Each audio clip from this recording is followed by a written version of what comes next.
नमस्कार दोस्तों, मैं विमल कुमार, आप सबका फिर से स्वागत है। आजकल हम बात कर रहे हैं उम्मीदवारों से, जो उम्मीदवार इस बार मैदान में हैं अलग अलग विधानसभाओं में। और फिलहाल आज बात जो होगी वो राजपुर विधानसभा की बातचीत होगी। आपको बता दें कि राजपुर विधानसभा का गठन 1977 में हुआ और पहली बार जनता पार्टी से नंद किशोर चुन के आते हैं। उसके ठीक अगली बार जो चुनाव होता है 1980 में, और कांग्रेस जो है राजपुर से पहली बार अपना विधायक देती है। चतुरी राम चुनाव जीत करके आते हैं। 80 के बाद लगातार 2 बार बीजेपी भी वहाँ से अपना खाता खोलती है और बीजेपी के प्रत्याशी राम नारायण राम आपको जो है 85 में और 90 में चुनाव वहाँ से जीतते हैं। 1995 में सीपीआई वहाँ से अपना भाग्य आजमाती है और सीपीआई को जीत हासिल होता है। कम्युनिस्ट पार्टी ऑफ इंडिया से अर्जुन राम चुनाव जीतते हैं। फिर वापसी होती है बीएसपी की 2000 में, और 2000 में बहुजन समाज पार्टी के छेदी राम जो मंत्री भी बनते हैं वो वहाँ से चुनाव लड़ते हैं और विजयी होते हैं।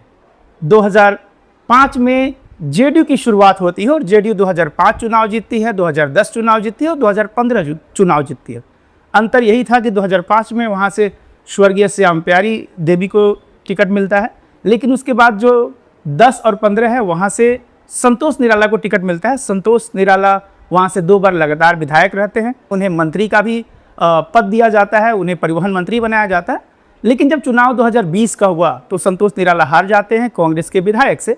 जो कांग्रेस के जो प्रत्याशी रहते हैं, पहले वो बीजेपी से थे, बाद में कांग्रेस से भाग्य आजमाते हैं विश्वनाथ राव, और उनसे वो लगभग 21,000 वोटों से हार जाते हैं।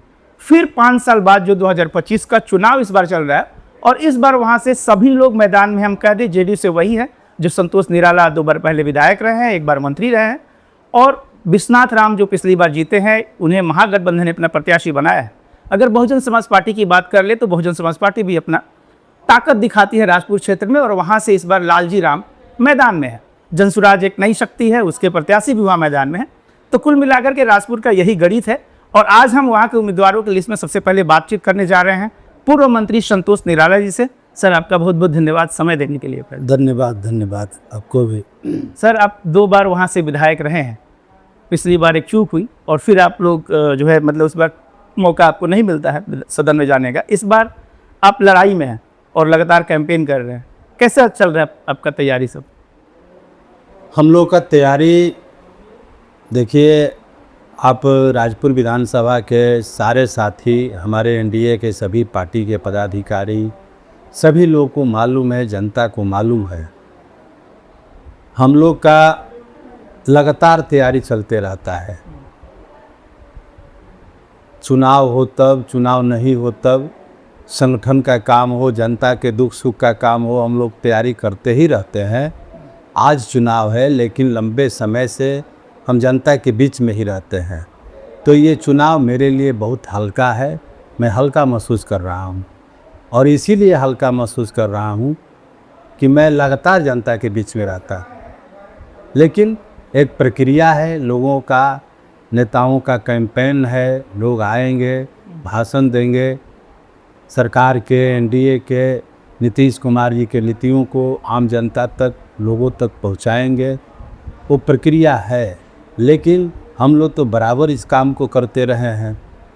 तो चुनाव होता है, हम मजबूती से लड़ भी रहे हैं और जनता के बीच ज़्यादा से ज़्यादा पहुंच जाएं, इसके लिए हम तत्पर भी रहते हैं। 2020 में कहाँ चूक हो गई थी जो उसमें? 2020 में तो मैं बार बार कहा कि कोरोना काल था, उसमें सरकार में मंत्री के चलते थोड़ा क्षेत्र में लोगों से 2 महीना 3 महीना जो है मंत्री के चलते क्षेत्र में वो नहीं आया। लेकिन एक काम तो जो हम लोगों ने किया, विकास की, तो हम लोगों ने एक प्रकार से अलग अंदाज में हम लोगों ने क्षेत्र का काम किया। पुल पुलिया हो, रोड हो, लोगों के अंदर भाईचारा सौहार्द हो, दुख सुख की बात हो, ये सब हम लोग करते रहे। लेकिन अब पूरे के पूरे इधर शाहाबाद क्षेत्र में, केवल सिर्फ राजपुर ही नहीं, शाहाबाद क्षेत्र में 2 सीट छोड़कर एक अलग प्रकार की जो लोगों का हवा खड़ा हुआ, गलत प्रचार हुआ, दलितों के बीच में, अन्य समाज के बीच में, के आरक्षण के लेके, बाबा साहेब के लेके, ये सब खत्म हो गया। जो गलत लोग थे प्रचार करके कुछ दिन ही टिक पाएंगे, ज़्यादा दिन जनता उनको गलत लोगों के हाथों में सत्ता नहीं देना चाहती है। इसलिए आज बड़ा परिवर्तन होने जा रहा है। आपके पिताजी शिक्षक थे, तो आप राजनीति में कैसे आ गए थे?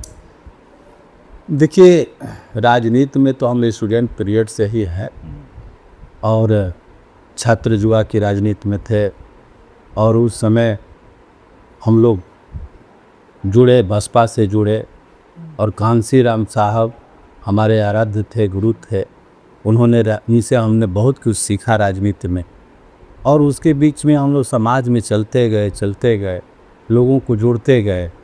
उसके बाद 2010 में माननीय मुख्यमंत्री नीतीश कुमार जी ने मुझे इस लायक समझा और फिर जो है उन्होंने विधायक बनाने का काम किया और उस समय विधायकी के तौर पर हम लोगों ने काम को आगे ट्राई किया। उसके बाद सरकार में जाने का मौका मिला। सरकार के स्तर पर भी बिहार के साथ साथ हमने अपने राजपुर विधानसभा इस ज़िले के लिए भी बहुत सारा काम हमने किया। हम तो बक्सर में जो कटाव हो रहा था किला का मैदान, उसका प्रश्न विधानसभा में हमने किया और वहाँ कटाव को रोका गया। उसके बाद बक्सर जो है आपका परिवहन विभाग का दायित्व मिला, तो कहाँ चलता था ऑफिस। देखिए, बढ़िया से बढ़िया सुंदर जगह पर ऑफिस बना, उसका जो है परिवहन विभाग का अलग ऑफिस बना, उसमें सारा सिस्टम एक छत के नीचे काम चलता है। तो पहले 2 बार बहुजन से भी चुनाव लड़े थे? हाँ, 2 बार हम बहुजन समाज पार्टी से लड़े थे। कुछ वोटों से हम हार जाते थे, लेकिन उस समय भी हर समाज का भागीदारी मिलता था। अनुसूचित जातियों के साथ साथ हर समाज के हमको भागीदारी मिलता था और 2010 में हम राजगीर के प्रतिनिधि के रूप में बिहार विधानसभा में पहुंचने का काम किए। तब से लेके आज तक हम जनता के बीच में ही संघर्ष करते रहते हैं। मेरा अपना कोई नहीं, सब कुछ हमने छावर कर दिए हैं राजपुर की जनता के बीच में। हम तो सालों भर चलते रहते हैं। बिल्कुल। अब आखिरी बार अपनी जनता के लिए जिनके बीच वोट मांगने जा रहे हैं उनके लिए क्या कहेंगे? हम तो अपने राजपुर की सम्मानित जनता से यही अपील करते आया हूँ कि निश्चित तौर पर आज अपना आशीर्वाद हमको दीजिए और राजपुर के विकास के लिए, राजपुर के प्रगति के लिए और समदर्शी विकास के लिए निश्चित तौर पर अपना एक मत हमको आशीर्वाद के रूप में दीजिए और हम लोग राजपुर का विकास करें।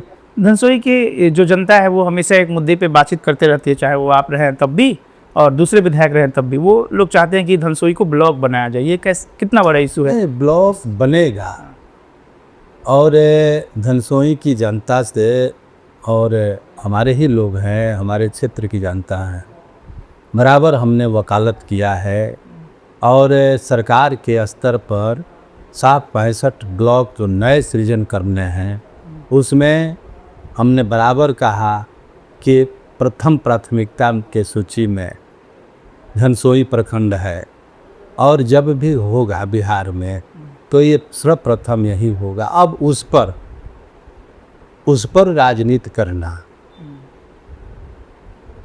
जो हमारे विरोधी हैं, हम तो विरोधी ही मानते हैं, जो प्रतिनिधित्व करते हैं, अरे भाई आपको आप ब्लॉक के लेवल पर ही आपको जनता ने जिताया।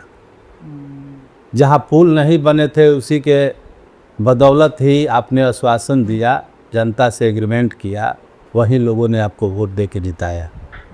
वो काम कहाँ किए, काम कहाँ हुआ? ये जनता आपको मौका देने नहीं जा रही है। काम कहाँ हुआ? आप तो जितते बोले कि 2 महीना के अंदर हम प्रखंड बना देंगे। कहाँ गया आपका आश्वासन? गलत बात बोलकर जनता को कितना दिन गुमराह करिएगा। वो आप पे काफ़ी आक्रामक रहते हैं, हमेशा आप पे अनाप शनाप बोलते रहते हैं। इस बार भी उन्होंने कहा कि ये कोई प्रत्याशी थोड़ी है, मुझे कोई और चाहिए लड़ने के लिए, लेकिन आप बड़ी सॉफ्ट रहते हैं उनको लेकर के, बहुत उस तरीके से नहीं अपनी बात रख पाते हैं। देखिए, हम वैसी ओछी बातों पर ध्यान नहीं देते हैं, हम जनता में काम करते हैं। कौन क्या बोल रहा है, कौन नेता विरोधी क्या बोल रहा है, उसको हम ध्यान नहीं देते हैं, ना उनके बातों का कहीं काउंटर करते हैं। हमको ज़रूरत नहीं है काउंटर करने का, जनता इसकी जवाब देगी। मैं अच्छा अगर रहूँगा, अच्छा काम किया हूँगा तो जनता मुझे पसंद करेगी। केवल पार्टी के लेवल पर आप सोचते हैं कि पार्टी का एग्रीमेंट वोट है, लोग दे देंगे, ऐसा होने नहीं जा रहा है। इस पर काफ़ी कॉन्फिडेंट लग ऐसा रहा है। होने नहीं जा रहा है। हर समाज, हर तबके का, दलित हो, महादलित हो, महिला हो, पुरुष हो, छात्र हो, युवा हो, हमारी बेटियां हो, बहनें हैं, पंचायतों में जो आरक्षण मिला, जीविका दीदियों को जो लाभ मिल रहा है, वृद्धजन हमारी माताएं, हमारे अभिभावक को जो पेंशन में बढ़ोतरी हुआ, आज घरों में खुशहाली है, ये सब काम हुआ और लोग उस पर मन बनाए हुए हैं। आपके झूठे आश्वासन से जनता को कोई प्रभाव पड़ने वाला नहीं है। हर समाज का जनता मेरे साथ है। आप जितनी योजनाओं का नाम ले रहे हैं, जो जो मुद्दा बता रहे हैं, वो पूरा बिहार स्तर पे ये काम चल रहा है। लोग आपसे पूछेंगे ना कि लोकल लेवल पे अगर आपको फिर मौका मिलता है तो आप अब क्या प्लान किए हैं, क्या कुछ बदलेंगे? हमने प्लान किया है, राजपुर को सजाना है, बढ़िया से सजाना है। हर क्षेत्र में युवाओं के लिए खेल का मैदान हो, स्टेडियम का निर्माण हो, बहुत जगह सारे युवा। उसके बाद में आपके कृषि के क्षेत्र में किसानों के लिए सरकार के साथ साथ अन्य आधुनिक तकनीकी कैसे अपनाई जाए क्षेत्र में, इसके लिए हम लोग काम करेंगे। जो हमारे अनुसूचित जाति जनजाति समाज के लोग हैं, उनके लिए बड़े पैमाने पर अलग से एक रोड मैप हम लोग बनाने का काम करेंगे कि उनका कैसे काम हो। हम लोग तो काम को बढ़ाया था, अनुसूचित जाति बस्तियों में सामुदायिक शेड का निर्माण किया था। बहुत जगह आज 100-200 लोग बैठकर अपनी बात रख सकते हैं। कोई छत मिल गया हर मोहल्ले में। हमने बहुत सारे काम किए उस समाज के लिए। वो समाज भी आज हमको हथेली पर उठाया है और निश्चित तौर पर सबका साथ, सबका विकास और न्याय के साथ विकास का जो एजेंडा है सरकार का, हम लोग का, माननीय प्रधानमंत्री जी का, माननीय मुख्यमंत्री जी का। आज तो हम लोग 5 दल का गठबंधन है, एनडीए है, और पांचों दल के गठबंधन के जो लीडर हैं ईमानदारी के साथ आज बिहार में नीतीश कुमार जी के नेतृत्व में आज फिर सत्ता उनको सौंप रहे हैं, हाथों में दे रहे हैं। क्योंकि नीतीश कुमार ऐसे कुशल राजनीतिज्ञ हैं और कुशल प्रशासक हैं, वो चाहते हैं कि समाज के कोई भी तबका न्याय के साथ उसका विकास हो, समदर्शी विकास हो। उसी श्रेणी में, उसी बात को लेकर हम लोग जनता के बीच में रहते हैं, जाते हैं। समदर्शी विकास हो। आज कितना शांति है, सद्भावना है, प्रेम है, सौहार्द है। रात को भी लोग निकलते हैं, परिवार के साथ निकलते हैं, अमन और चैन है। ये शांति जनता चाहती है, इस प्रकार की शांति चाहती है, इसलिए नीतीश कुमार जी को चाहती है।